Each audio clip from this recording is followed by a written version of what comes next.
நீ 2 நாளைக்கு முன்னாடி ஒரு லயோலா பழைய மாணவர்களோட இதுல 2வது சதவீதம், நீங்க 2வது இடம்னு சொன்னீங்க, இப்ப 3வது இடம்னு சொல்றீங்க.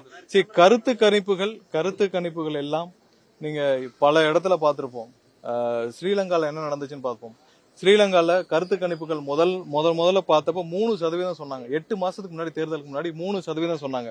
அதே தேர்தல் முடிந்த பிறகு போஸ்ட் போல்ல 21% சொன்னார்கள். ஆனால் அன்னைக்கு இப்போ கவுண்டிங் எல்லாம் முடிஞ்ச பிறகு 41% அவர்கள் வாக்குகளை பெற்றிருந்தார்கள். புதிதாக வந்த ஒரு சக்தியை யாரும் கணிக்கவே முடியாது.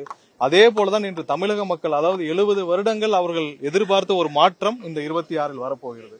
இது மாதிரியான ஒரு தலைவரை கடந்த நம்ம தலைமுறையில நம்ம பார்த்ததில்லை. ஒரு நல்லவர், ஒரு மாற்றத்தை தர வேண்டும் என்று மக்கள் நம்பும் ஒரே தலைவர் எங்களுடைய தலைவர். இப்படி ஒரு தலைவர் இதுவரை தமிழகத்தில் நம்மளுடைய தலைமுறையில பார்த்ததில்லை. கண்டிப்பாக ஒட்டுமொத்த தமிழக மக்களின் ஆதரவோடு, இந்த கருத்து கணிப்பு எல்லாம் ஒண்ணுமே இல்ல, பெரும்பாலான மக்கள் ஆதரவோடு எங்களுடைய தலைவர் முதல்வராக ஆவார். விரைவில் கொடுக்கப்படும். நாம இந்த பொங்கலுக்கு முடிந்த பிறகு விரைவில் அதுக்கான தேதிகள் எங்களுடைய பொதுச்செயலர் வாயிலாக அறிவிக்கப்படும். இல்ல, அதுக்கு முன்னாடி நம்மளுடைய தலைவருடைய மக்கள் சந்திப்புகள் இருக்கும். தேர்தல் பிரச்சாரம் தேதிகள் அறிவிச்ச பிறகுதானே அதோட பிரச்சார பயண திட்டம் அதுக்காக. ஏன்னா எத்தனை நாட்கள் இருக்குதோ தேர்தலுக்கு, அவங்களுடைய இதுல இருந்து அனௌன்ஸ்மெண்ட் இருந்து எத்தனை நாட்கள் இருக்குதோ அதுல இருந்தா நம்ம தேர்தல் பயணங்கள் நம்ம முடிவு செய்ய வேண்டியிருக்கும். அதுல இருந்து பயணங்கள் முடிவு செய்யப்படும்.